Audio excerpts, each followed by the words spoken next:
and welcome to the crafting channel for Carroll County Public Library. Today's video is going to be a little bit different, but it will be a segue into our next craft, which will start next week.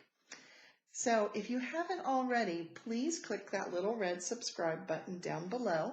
And if you click the little bell-shaped icon next to it, that will let you know anytime that there is a video posted on the library's YouTube channel.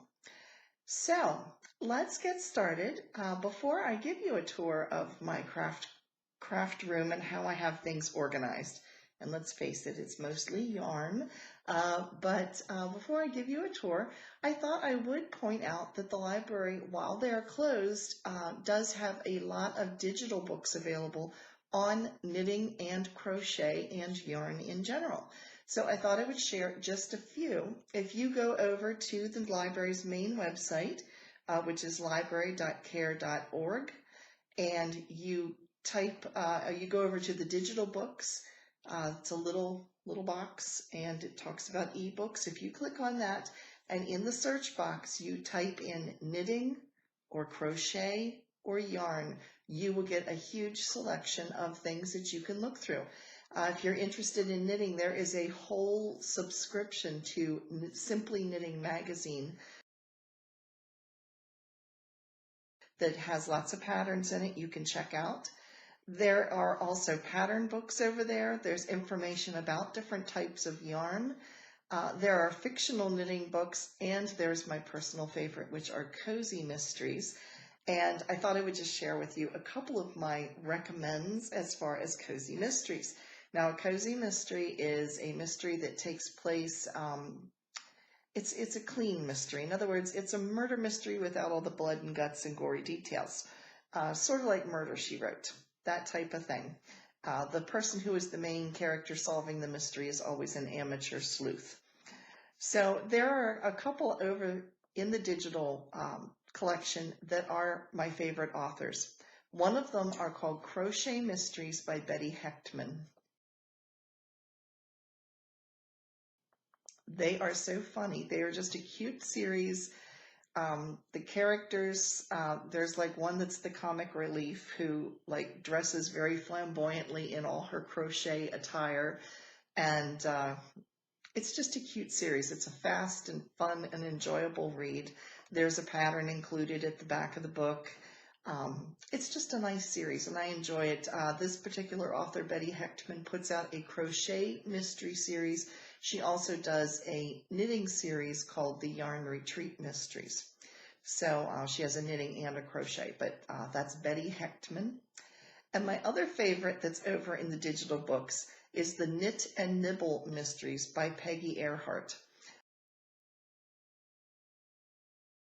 She's a fairly new author, but she's put out about, I think, 7 books by now. And I just finished reading one of the latest ones, and they're just really cute. They also have a recipe in the back of the book, as well as a knitting pattern.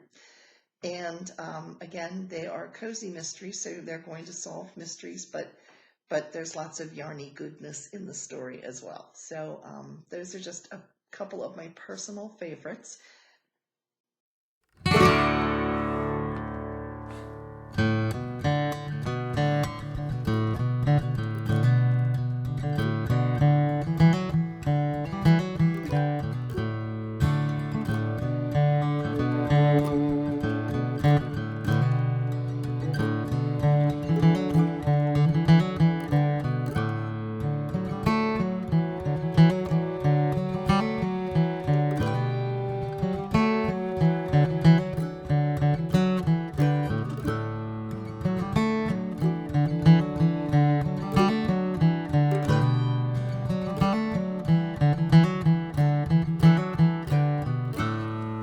So with that being said, let's start into the craft tour, and you can check out how I have everything set up at my house. So this is upstairs in my craft room / spare bedroom, which I jokingly call the craft cave.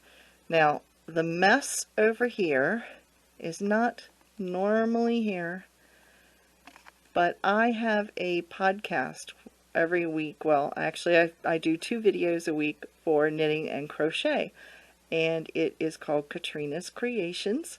You can check it out over on YouTube if you want to. But anyway, I just finished filming my weekly podcast, so these are all the projects I am currently working on. So I'll show them to you real quick.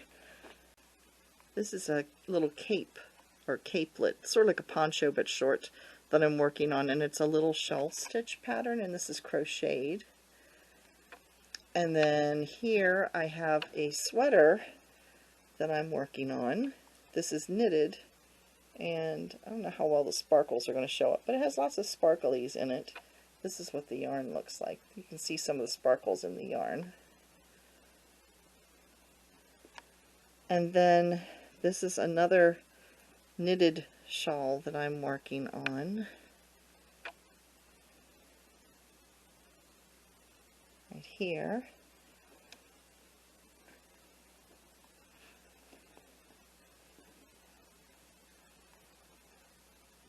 And this is an infinity scarf that I'm actually doing the design work for. And it'll have 24 different colors. I did a yarn advent calendar exchange with another podcaster, and so we each sent each other, for Advent during Christmas time, we each sent the other person 24 little mini skeins of yarn from some of our leftover projects, and then we unwrapped them each day. And so I'm changing mine into an infinity scarf design. And then the last thing I'm working on is a scrappy blanket. It's all done in shell stitch. This is crocheted, and it's just from all my leftover yarn scraps, so it's kind of just a stripe scrappy blanket.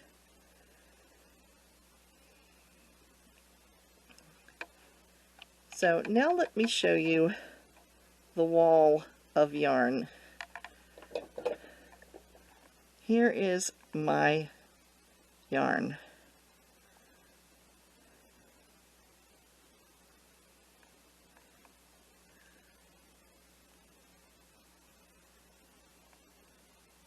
And the bottom there is all different pattern books and things. So I have lots of sweaters in my future. I could open up a yarn shop, I think, but can you ever have enough yarn? It's all this yarny goodness. Most of it I've gotten on sales and things like that, or when we've gone on vacations and stuff. So, and there is a rhyme and reason to how it's organized. I actually have it divided over here by color, and all of those are different types of merino wools.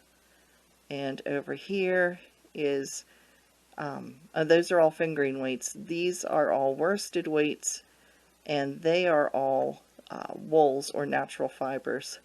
And then as you come up here, that shelf is cottons, and then the top shelf is acrylic. That is a cross stitch that I did years ago. It's a little Amish farm. And then down here is my bundle of fibers to be spun. Some of those you saw in the fiber video I did the other week.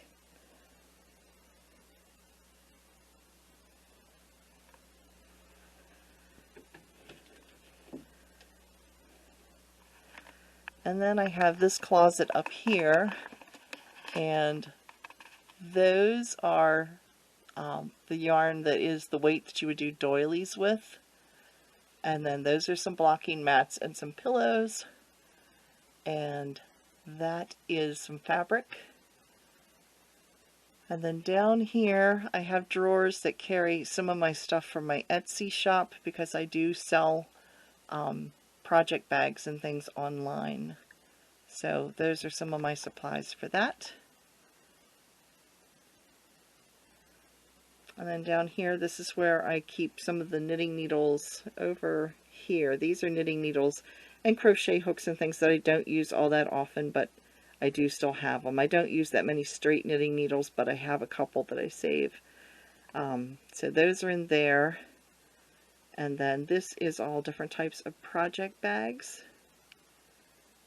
And some more pillows. And then these drawers are all full of things like thread and stuff associated with sewing. And then the bottom shelf here. This pink bag here has all my camera equipment in it. And I don't have a clue what's in that box. I think it's just a box that I thought was pretty and saved. This is for making jewelry. And the bottom here is what I lovingly call the tub of shame, which means any projects that don't work out go to live there until I have the heart to rip them apart. And then I have a quilting stand over here and some fiber fill.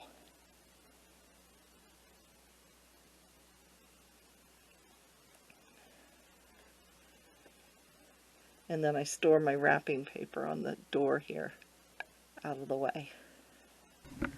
And this is my diamond art, which I only have 2 more colors to go. But if you're not familiar with diamond art, it is little teeny beads. There you go. And you use this stylus and a little bit of wax on the end of the stylus, and then you put the beads onto a sticky canvas. And it's just like paint by number. They give you a code. You can see where I don't have beads here. It has like little codes to tell you what colors go where. And then you just fill them in. So it's like paint by number without all the mess, unless you drop the beads. This is my spinning wheel that you saw in a demonstration a week or 2 ago. And that sits in the corner of my living room. It's an Ashford traditional spinning wheel. Now, as you saw upstairs, I have my craft cave, as I lovingly call it. But down here, we have a room that was meant to be a dining room, but we use it kind of as a hobby room, music room. And so I have a little cabinet here that I store stuff that I am currently working on, so I don't have to keep running up and down the stairs. So I'll show you what's in here. Over here, these are some hand-dyed yarns that I have ready to sell in my Etsy shop, and a project bag. And there are some more project bags here that I'm selling in my Etsy shop. And then there's some of my diamond art, and that's just a bunch of random notebooks. And like I said, this doubles as a music room. So there is some of our music books.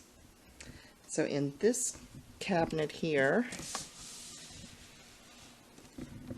I have all of my knitting needles, and I store them in these vinyl pouches, and then they're just hooked together with a notebook ring that I got from the Dollar Tree. I have 2 rings to hold them. They have a little sticker in the top corner that says what size they are in US size as well as millimeter size. And so they're all stored in here, and I can get to them easily. And then this item is a windlass. Now, when you buy yarn that is not commercially produced, it comes in a hank like this. And that has to be then wound into a ball of yarn so you can work with it easily for a project. So in order to do it, when you get yarn that is like this, you have to use a windlass. And you put that skein of yarn around this. It opens up like an umbrella, and then it winds like this onto a yarn winder or ball winder. And I mean, you could wind it by hand, but a yarn winder is much easier. And this attaches to the edge of a table. And then you have a ball winder, which also attaches to the edge of a table, and it winds your yarn onto this. So then you have a ball of yarn that you can work with easily. Then right here I have my sewing basket, and I have some fabric for making project bags or just for my own use. And then the projects you saw upstairs that I was working on, I just store here just out of the way, and I can just come in and get them as I'm working on them. And then this tub here has the remainder of, this is that Advent calendar infinity scarf I'm working on, and that's what the rest of those little skeins of yarn are. There's 12 left, so I'm about halfway through. And then I have a weaving loom here. This is called a 4-harness loom. These are the 4 harnesses, and when the fiber goes through it, these lift up, and by lifting them up it creates different patterns, and you lift them up using these levers. So I'll show you what one of them looks like. There you can see I've just brought one up, and I can bring up 2, and depending on which pattern of harnesses I lift can depend on what the pattern is going to be when it's woven. So I don't have anything currently on the loom right now, and this stays downstairs just because it is too heavy to carry upstairs, and it will weave a section about 2 feet wide. And my husband built this little rolling cart so I can move it around a little bit easier. Now next week we are going to start our next new craft, which is going to be crochet. Now the supplies you will need for that is yarn, of course, and whatever you have around the house will work. More than likely, if you've bought something like from Walmart or whatever, it's going to be worsted weight, and which is perfectly fine. The crochet hook you will need, you can get a crochet hook that runs either a 5.5 millimeter, a 6, or 6.5 millimeter. They also, sometimes they go by letter size, which would be an I, a J, or a K. Any of those 3 sizes will work for worsted weight. And we're going to learn, the first week, we are going to learn a few crochet stitches. And our second week, we are going to learn how to make a granny square, which you can then use as a dishcloth, or you can hook many, or you could make many granny squares, hook them together, and you would then have an Afghan or small baby blanket. So that's going to be starting next week, but I wanted to let you know this week what the supplies are. Now, I just noticed while I was filming this, I'm wearing the same sweater yet again. I really don't wear this sweater all the time, but it is really comfortable and soft, so I thought I would tell you just very briefly about it since you keep seeing it pop up in all the videos. This is a free pattern by a company called Tin Can Knits. It's called the Flax Light. This is done in fingering weight, and it's done from the neck down. It's a very simple pattern. There are a lot of tutorials on YouTube that show you how to do this pattern. I actually have one myself over on my regular channel, which again is Katrina's Creations. There is a tutorial for this pattern. And if you don't have fingering weight yarn and you just have worsted weight yarn, they also make this pattern in a worsted weight, and it's just called the Flax Sweater, and it's also a free pattern. So just so you know what it is that I'm wearing, but it is a very easy pattern, and it's very comfortable, and apparently I like to wear it a lot. So anyway, that is it for this week. I hope you've enjoyed this video. If you have, please give me a thumbs up, and I will see you again next week.